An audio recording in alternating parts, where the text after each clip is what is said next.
Good morning. आज का topic है अपना एलिमेंट ऑफ कॉस्ट, लागत के तत्व। लागत के तत्व से तात्पर्य क्या है?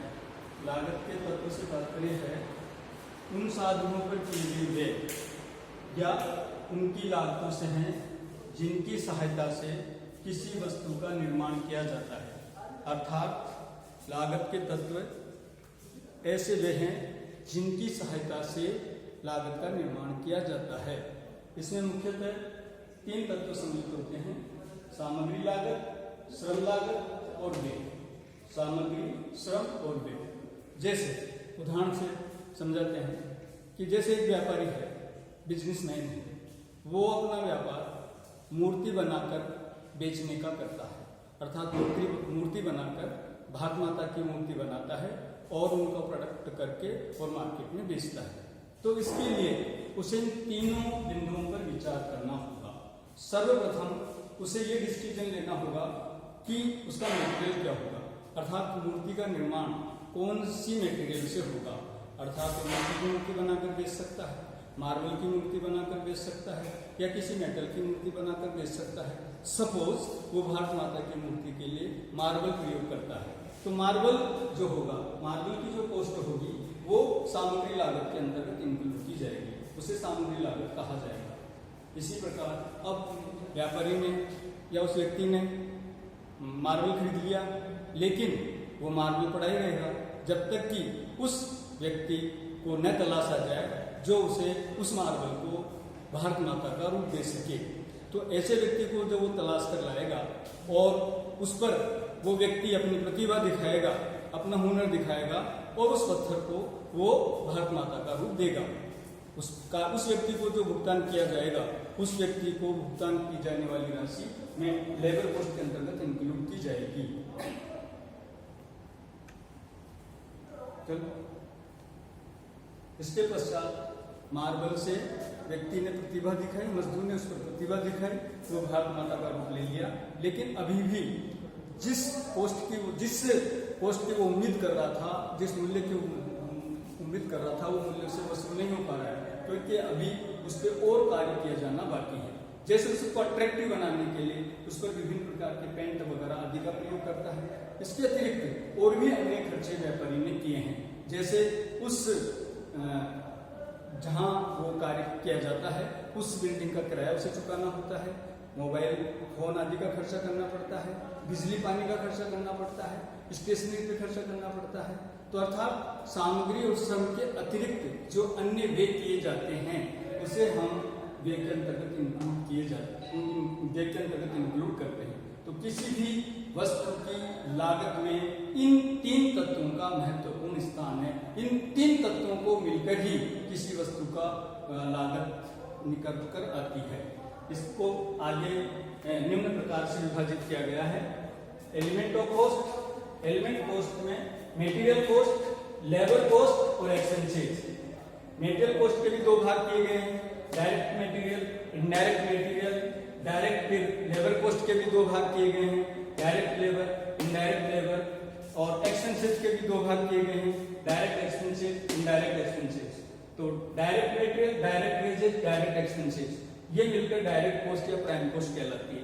तथा इनडायरेक्ट मटेरियल, इनडायरेक्ट वेजेस और इनडायरेक्ट एक्सपेंसेस, इन सब को मिलकर इनडायरेक्ट कॉस्ट या ओवरहेड के नाम से जाना जाता है। ये ओवरहेड कहलाता है। फिर ओवरहेड्स के भी विभिन्न प्रकार से वर्गीकृत किया जाता है। जैसे अकॉर्डिंग फंक्शन के अनुसार ओवरहेड को निम्न भागों में बांटा जाता है: वर्क्स ओवरहेड या फैक्ट्री ओवरहेड, फिर office administrative overhead, selling and distribution, selling overhead, distribution overhead. ये लागत के मुख्य तत्व हैं जिनको इस प्रकार डिवाइड किया गया है। अब इनका अपन अलग अलग अध्ययन करेंगे। तो सर्वप्रथम पढ़ेंगे हम प्रत्यक्ष तथा अप्रत्यक्ष सामग्री लागत, अर्थात डायरेक्ट और इनडायरेक्ट मटेरियल कॉस्ट। तो उसमें भी सर्वप्रथम material cost, direct material cost. Direct material cost से तात्पर्य होता है ऐसी सामग्री जो किसी लागत केंद्र या लागत इकाई से विशेष रूप से संबंधित है। उसकी लागत को उसी पर अलॉट किया जाएगा, उसी पर उसका अलॉटमेंट किया जाएगा। अर्थात किसी पर्टिकुलर कार्य के लिए प्रयोग की गई सामग्री की लागत प्रत्यक्ष सामग्री लागत कहलाती है, वो प्रत्यक्ष सामग्री लागत होगी।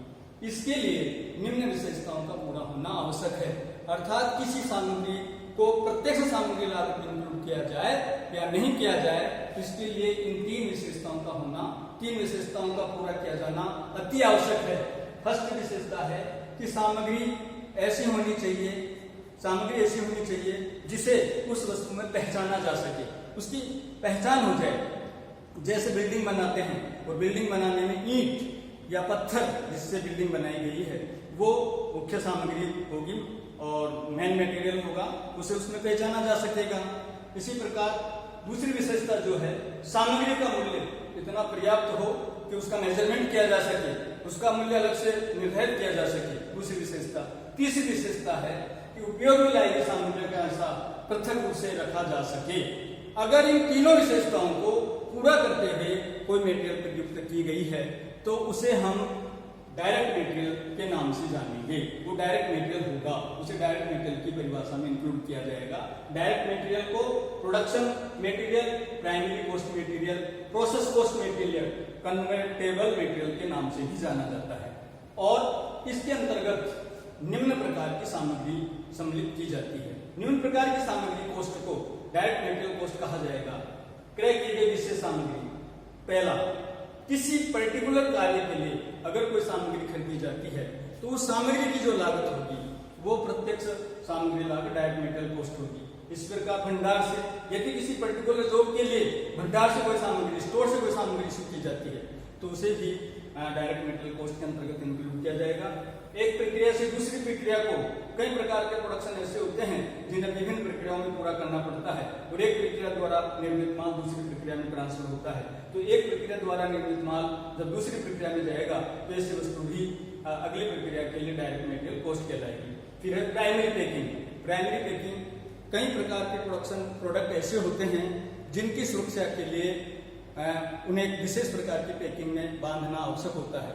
जैसे इंक है, इंक को बोतल में रखना आवश्यक है। शरबत की सुरक्षा के लिए उसे बोतल में कलेक्ट करना आवश्यक है। इसी प्रकार सिरप है तो सिरप को भी बोतल में कलेक्ट करना आवश्यक है। साबुन का रैपर जो है वो उसकी सुरक्षा के लिए आवश्यक है, इसलिए रैपर की जो कॉस्ट होगी वो भी प्राइमरी पैकिंग के अंतर्गत ही इंक्लूड की जाएगी, वो प्राइमरी पैकिंग कॉस्ट कहलाएगी। तो मेरे कहने का तात्पर्य यह है, ऐसी सामग्री जो किसी पर्टिकुलर कार्य के लिए ही प्रयुक्त की गई है उस सामग्री की कॉस्ट को हम डायरेक्ट मटेरियल के नाम से जानते हैं। और भी जैसे कि जैसे अगर कोई व्यक्ति पुस्तक प्रकाशन का कार्य करता है तो जो कागज होगा वो क्या होगा, वो डायरेक्ट मटेरियल होगा। डायरेक्ट मटेरियल, बिल्डिंग बनाता है एक कॉन्ट्रैक्टर, 3 बिल्डिंग एक साथ लेता है, 3 बिल्डिंग का ठेका एक साथ लेता है। तीनों बिल्डिंग एक ही एरिया में काम कर रही है, एक ही बिल्डिंग में कंस्ट्रक्शन कार्य चल रहा है। पहली बिल्डिंग के लिए 3 ट्रक लाके, ईंटों के ट्रक लाके अलग से डाल दिया जाता है, और दूसरी बिल्डिंग के लिए भी 3 ट्रक लाके ईंटों के अलग से डाल दिया जाता है, और तीसरी बिल्डिंग के लिए भी 3 ट्रक लाकर ईंटों के अलग से रख दिए जाते हैं। और जैसे जैसे कंस्ट्रक्शन कार्य चलता है वैसे वैसे इन ईंटों का उपयोग किया जाता है।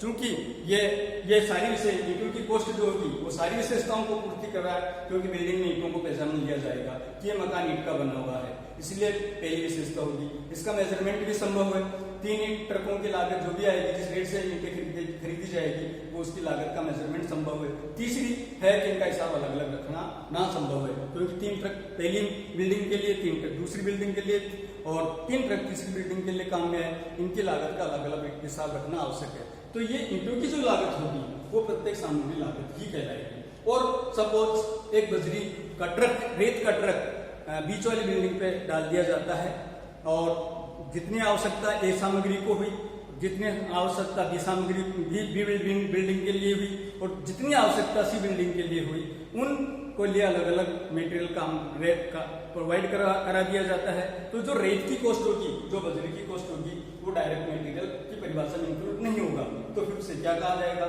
ऐसे स्थिति में इनडायरेक्ट मटेरियल।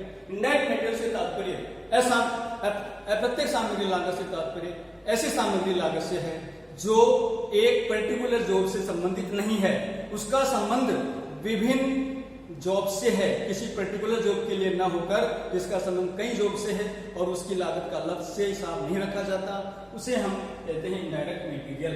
और इस लागत को किसी पर्टिकुलर जॉब में सम्मिलित नहीं किया जाता, बल्कि जहां जहां इसका उपयोग हुआ है उन सब में उसका बंटवारा कर दिया जाता है, अपॉर्चमेंट कर दिया जाता है। तो ऐसी सामग्री लागत जिनका संबंध एक पर्टिकुलर डिपार्टमेंट से न होकर, पर्टिकुलर लागत केंद्र से न होकर विभिन्न लागत केंद्रों से होता है, उन्हें हम इनडायरेक्ट मटेरियल कॉस्ट में इंक्लूड करते हैं। यह साधारणतः कम मूल्य की होती है, कम मूल्य की होती है, इसका पहचान नहीं बन पाती है। जैसे पुस्तक में कागज प्रत्येक सामग्री, लेकिन धागा लेही अप्रत्यक्ष सामग्री। इसी प्रकार कपड़ा मिलों में सूत प्रत्यक्ष सामग्री, किंतु मशीन में लगने वाले तेल, ग्रीस आदि अप्रत्यक्ष सामग्री कहलाएगी। इसी प्रकार भवन के दरवाजों के लिए लकड़ी प्रत्यक्ष सामग्री, लेकिन कीलें, स्क्रू आदि की जो लागत होगी वो अप्रत्यक्ष सामग्री लागत होगी। अर्थात शॉर्ट में ये कहा जा सकता है कि ऐसी सामग्री जो पर्टिकुलर जॉब के लिए ही काम में ली जाती है उसका हिसाब अलग रखा जाता है, अधिक मूल्यवान होती है वो प्रत्यक्ष सामग्री होती है, तथा ऐसी सामग्री जो कम मूल्य की होती है जिसका हिसाब अलग से रखा नहीं जा सकता है उसे हम अप्रत्यक्ष सामग्री कहते हैं, वो अप्रत्यक्ष सामग्री होगी। इसी प्रकार प्रत्यक्ष तथा अप्रत्यक्ष श्रम लागत। श्रम का मतलब है, श्रम लागत का मतलब है श्रमिकों को भुगतान की जाने वाली राशि। जैसे अब उसमें जो प्रत्यक्ष श्रम लागत और अप्रत्यक्ष श्रम लागत। प्रत्यक्ष श्रम लागत किसी पर्टिकुलर कार्य को करने में जो श्रमिक जुटे हुए हैं, मुख्य रूप से उनका कार्य कच्ची सामग्री को पक्की सामग्री में परिवर्तित करना है, ऐसे श्रमिकों को मजदूरी, वेतन आदि का जो भुगतान किया जाएगा वो प्रत्यक्ष श्रम के अंतर्गत इंक्लूड किया जाएगा, वो डायरेक्ट लेबर कॉस्ट होगी। अर्थात किसी पर्टिकुलर जॉब को करने में प्रत्यक्ष रूप से संलग्न है, कच्ची सामग्री को पक्की सामग्री में परिवर्तित करने में संलग्न है, उन्हें हम उन श्रमिकों को भुगतान की जाने वाली राशि प्रत्यक्ष श्रम अर्थात डायरेक्ट कॉस्ट के अंतर्गत इंक्लूड की जाती है। अगर किसी इंस्पेक्टर की नियुक्ति भी किसी पर्टिकुलर जॉब का इंस्पेक्शन करने के लिए किया गया है तो उसको भुगतान की जाने वाली राशि भी डायरेक्ट लेबर कॉस्ट के अंतर्गत इंक्लूड की जाएगी। इसी प्रकार अप्रत्यक्ष श्रम लागत अर्थात जिसका संबंध किसी पर्टिकुलर जॉब से नहीं है, बल्कि जिसका संबंध विभिन्न जॉब से है, एक पर्टिकुलर जॉब से नहीं है। जैसे चौकीदार का वेतन है और फोरमैन का वेतन है, इसी प्रकार रेलवे जॉब का स्वीपर का वेतन है, इनको जो राशि भुगतान की जाती है वो अप्रत्यक्ष सामग्री लागत होगी। इस थर्ड है हमारा direct and indirect expenses. Direct expenses का तात्पर्य है जो किसी पर्टिकुलर जॉब के लिए किए गए हैं, ठीक है, तथा इनडायरेक्ट एक्सपेंसेस का तात्पर्य है जो विभिन्न प्रकार के जॉब्स के लिए किए गए हैं, विभिन्न प्रकार के कार्यों के लिए किए गए हैं जिनका संबंध एक पर्टिकुलर कार्य से नहीं है। जैसे उदाहरण दे, ठेकेदार ने 3 बिल्डिंग समान आकार प्रकार के बनाए और समान आकार प्रकार के बनाए और एक नक्शा बना लिया कॉमन, और उन सबका नक्शा का भुगतान एक साथ कर दिया, तो ये तो हो गया इनडायरेक्ट लेबर, क्योंकि सबका भुगतान एक साथ किया गया है। और अगर अलग अलग नक्शा बनाकर अलग अलग भुगतान किया जाता है तो वो डायरेक्ट एक्सपेंसेस के अंतर्गत इंक्लूड किया जाएगा। Thank you.